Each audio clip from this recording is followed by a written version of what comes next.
What if I told you that going to sleep at like 12:01 a.m. is actually secretly distorting your understanding of your own health? I mean, it sounds a little crazy when you put it like that. Right. But we totally trust our smartwatches and our apps implicitly. But today, we are looking at the diary of a software developer who realized that our, arbitrary digital boundaries are actually kind of lying to our biology. Yeah, they really are. So, welcome to the deep dive. Today, we are unpacking a highly detailed weekly review from an author named Ang, and specifically, we're looking at their journal from week 22 of the year 2026. Which is just a fascinating read. It really is. Reading this, it feels less like a traditional diary and more like, I don't know, a master blueprint for optimizing human existence. Well, I wouldn't call it a blueprint, actually. No. No, because, a blueprint kind of implies perfection, like a finished design that you just have to follow perfectly. Oh, I see what you mean. What we have here is more of a diagnostic log, and that is far more useful to you, the listener, because this diary is just full of failures and adjustments and, well, biological friction. Yeah, that makes sense. The real value here isn't just in mimicking Ang's raw data. It's in observing the synthesis, like watching how a change in a single, seemingly isolated habit just unexpectedly cascades into an entirely different part of their life. Right. It's like seeing the hidden mechanics of a routine. So, okay, let's unpack this by starting with the foundation of Ang's week, which is sleep and diet. The big two. Exactly. By closely measuring these baselines, Ang actually uncovers a pretty massive flaw in how most of us track our daily health metrics. Yeah, this was a great catch on their part. So they note their sleep quality improved to a daily average of 6.7 hours, up from 6.4. But then they realized the way the app calculated that was just fundamentally skewed. Because of the midnight boundary. Yes. It is such a common blind spot. I mean, most sleep tracking applications just reset their daily logs right at midnight. Right, because it's a new calendar day. Exactly. So mathematically, if you go to bed at, say, 2:10 a.m. and wake up at 10 a.m., the app might log 0 hours of sleep for Monday and then 8 hours for Tuesday. Which is ridiculous. Or, if your sleep crosses midnight, it arbitrarily splits the duration across 2 different calendar days. Which completely ruins your ability to correlate your sleep with how you actually feel on any given day. It really does. It's basically an artificial digital boundary that we're forcing onto a fluid biological process. Exactly. So to fix this, Ang just abandons the calendar day approach entirely. A smart move. Yeah, and they shift to a rolling 24-hour duration calculation. Okay, wait, explain how that works in practice. So instead of asking, how much did I sleep on Tuesday, the system looks backwards exactly 24 hours from the exact moment they wake up. Oh, wow. That makes so much more sense. Right. It instantly changes the fidelity of the data. Suddenly, all the correlations just become clear. Ang starts noticing that the exact timing of their dinner, combined with the ambient room temperature, is directly dictating their core body temperature. And that core temperature dictates the depth of their sleep. Spot on. It makes me think of the body less like a static spreadsheet where you just plug in numbers and more like a smart power grid. I like that analogy. Yeah, like if you route too much power to the internal heating system just to digest a really late dinner, the grid has to pull power away from another sector, like your deep sleep cycles. Right. It's all about energy allocation. Exactly. And we see that energy grid adjust in real time with their diet too, because Ang notes that their weight crossed the 70-kilogram mark this week. And moving from 69.1 kilos up to 70.15. And we have to look at the mechanism behind that weight shift, right? Ang had recently transitioned from an intermittent fasting routine where they were eating 2 meals a day back to 3 meals a day. But the weight gain wasn't just, the simple math of adding an extra meal. Ang actually traces it back to that poor sleep data from the previous weeks. Ah, the feedback loop. Exactly. When you sleep poorly, your body's cortisol levels, which is the primary stress hormone, they stay elevated, right? They do. And elevated cortisol doesn't just make you feel anxious or stressed. It actually actively triggers a biological survival mechanism. It makes you crave fast, dense energy. Yes, it makes you crave junk food, even when your stomach isn't actually physically empty. But what's really fascinating here is how Ang responds to this. Because, most people would see the scale tick over 70 kilograms and immediately just panic. Oh, totally. They'd drop back to extreme calorie restriction to fight the number. Right. But Ang doesn't do that. They treat the weight gain as just neutral data. Which is so hard to do. It is. They recognize the cortisol loop and the junk food cravings, and instead of starving themselves, they pivot their strategy to kind of outsmart their own biology. They changed the input quality. They start adopting what they call a 211 diet. And for anyone unfamiliar with that, what is a 211 diet? Well, it's basically a ratio. It's 2 parts vegetables, 1 part protein, and 1 part carbohydrates. Okay. They pair this with a strict rule to stop eating when they hit 70% fullness. So why does that specific ratio work so well against those stress cravings? It mostly comes down to digestion speed and insulin. See, the heavy fiber content in those 2 parts of vegetables significantly slows down the digestion of the carbohydrates. Ah, got it. Yeah, so this prevents a massive spike in blood sugar, and more importantly, it prevents the inevitable crash that follows. Because the crash is what usually triggers that secondary wave of cravings. Exactly. And by aiming for just 70% fullness, they are avoiding the sluggishness of a completely overworked digestive system. Right. But honestly, the most brilliant tactical substitution they make here is introducing rooibos tea with milk. Oh, that was such a smart move. Yes. When that stress-driven craving for junk food hits in the evening, instead of reaching for a snack, they just make rooibos tea. It provides the psychological comfort and the mouthfeel of a treat. Yeah, and it physically fills the stomach to curb the appetite.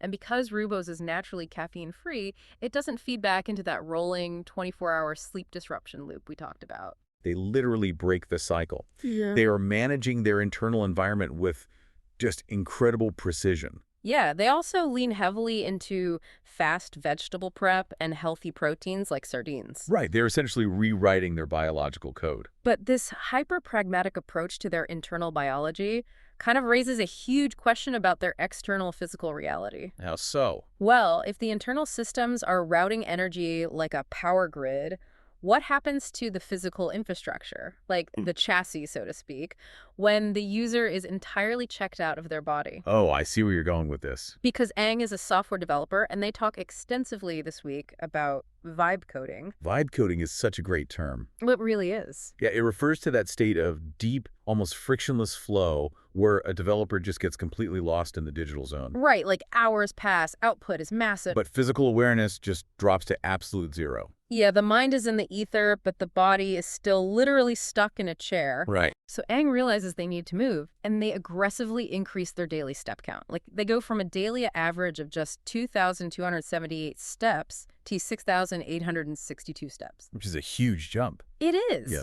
And they do this simply through habit stacking, integrating movement into mundane chores, grocery runs, running errands. But here is the reality check.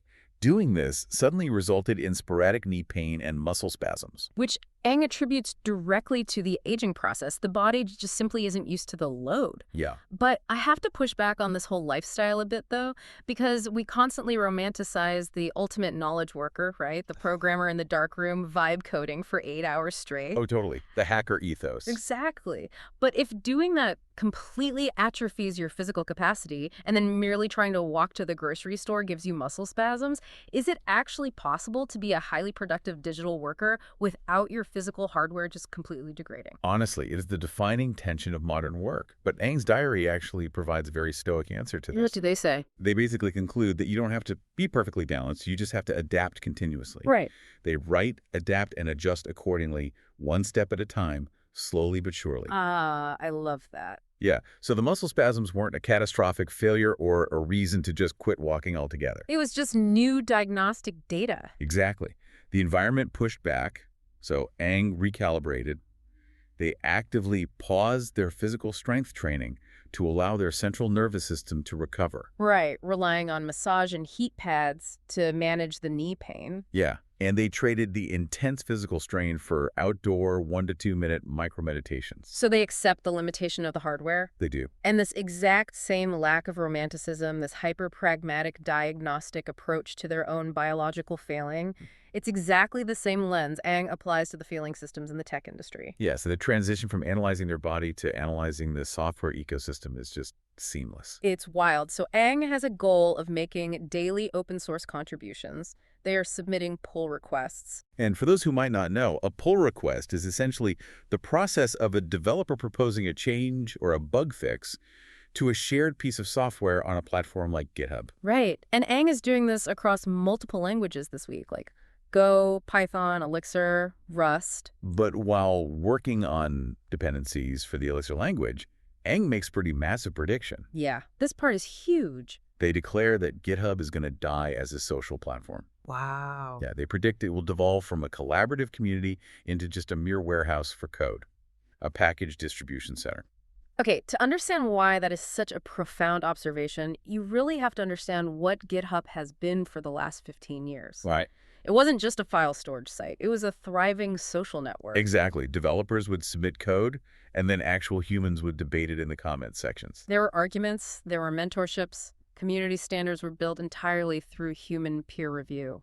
And Aang is saying that because of artificial intelligence and large language models, that entire human-to-human layer is just being vaporized. Because why debate a code structure with a peer for 3 days when an AI can instantly review your pull request, spot the inefficiency, rewrite the function, and merge it flawlessly in like 3 seconds? Exactly. The friction is gone, but the community is gone too. Yeah. And AI basically replaces the social friction with instant utility. But Aang is surprisingly unsentimental about this loss, aren't they? They really are. They see the automation stripping away the human element, and they just accept it as an inevitable reality of the industry. Which perfectly explains a very specific technical choice Aang makes in their personal projects later in the week. Oh, the command line tools. Yes. Yeah. So they're building personal command line tools, and they're debating between using 2 different systems programming languages, Golang and Delang. Right. Now, Aang explicitly admits that they actually prefer the syntax of Delang.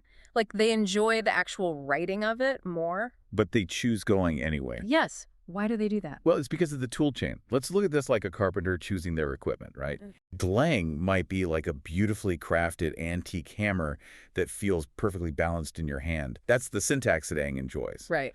But Golang is like an ugly, heavy steel hammer that comes with a massive state-of-the-art factory attached to it. Huh. That factory is the tool chain. Exactly. It includes the compiler that builds the code incredibly fast, the debugger, the cross-platform support, and a massive library of pre-built solutions. I mean, I understand the pragmatism there, but isn't there a danger to that? What do you mean? Like, if you consistently ignore the tools you actually enjoy using just for the sake of brutal utility, don't you eventually burn out? Well, you might, if your goal is, artistic expression through code, but Aang's goal is deployment.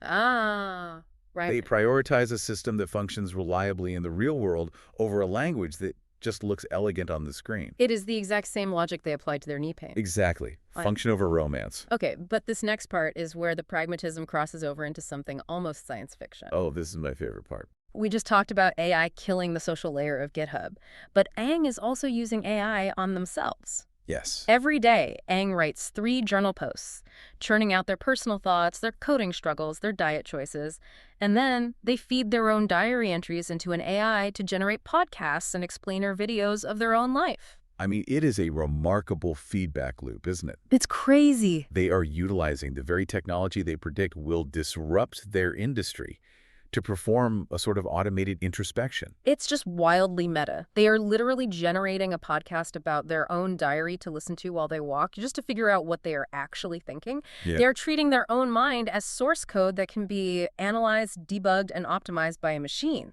It's fascinating, but honestly, it also feels a little alienating. It does risk deep disconnection, for sure.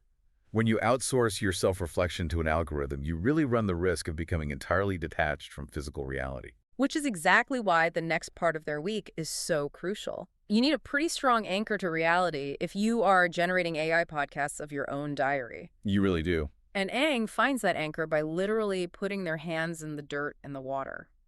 They actively ground themselves by managing physical microclimates in their garden. Yes. They spend time decluttering their backyard balcony to make room for a new plant rack.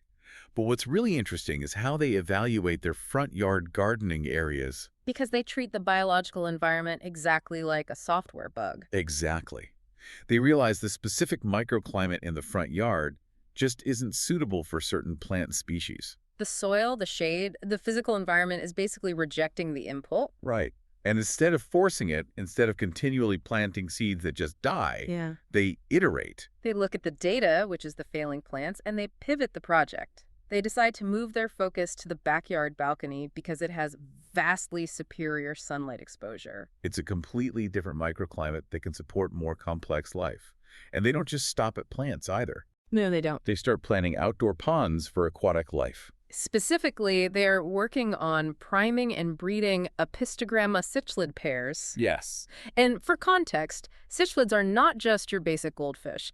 They are highly complex, often very territorial freshwater fish that require incredibly precise environmental parameters just to breed. Right. The water temperature, the pH levels, the hiding spots. Everything has to be tuned perfectly. It is Yeah. literal biological programming.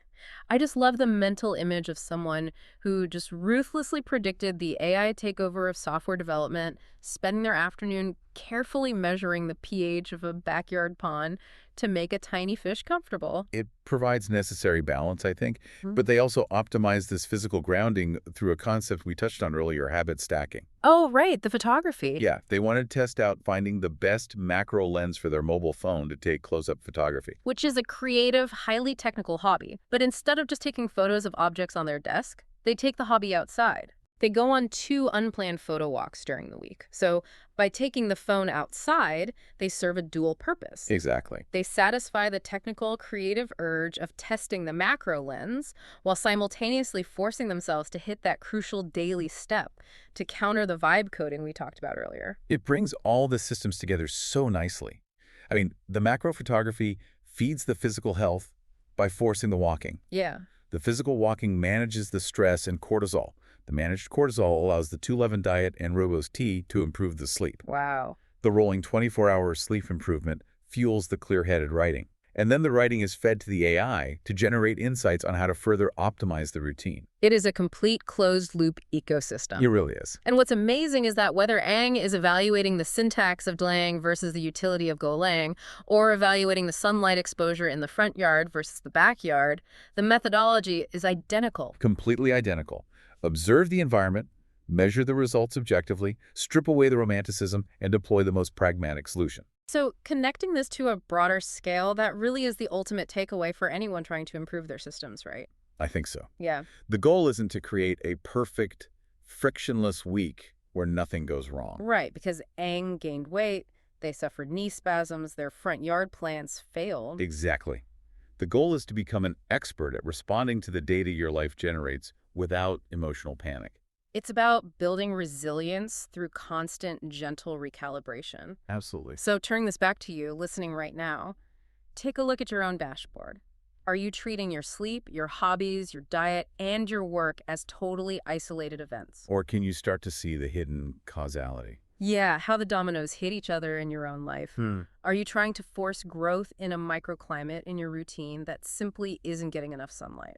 And more importantly, when the environment pushes back, do you rage against the failure or do you calmly recalibrate the inputs? That's the real question. And I want to leave you with one final thought to mull over, building on this whole idea of automation. We saw how Ang used AI to generate a podcast of their own daily writing to explain their thoughts back to them, right? It helped them gain distance and insight. Yeah. But if our digital tools are already sophisticated enough to analyze our personal journals and teach us about ourselves, how long until the AI stops just explaining and starts acting? Oh, wow. Imagine a near future where an AI reads your diary entry about having knee pain and elevated cortisol, and before you even wake up the next morning, it has automatically adjusted your digital grocery order to include Rooibos tea. It proactively cancels your strength training calendar invite. Yes, and it dims your smart lights to enforce a rolling 24-hour sleep schedule. When the systems get that interconnected, will we still be the ones optimizing our lives? Or will we just become the microclimate being managed? Think about that next time you cross the midnight boundary.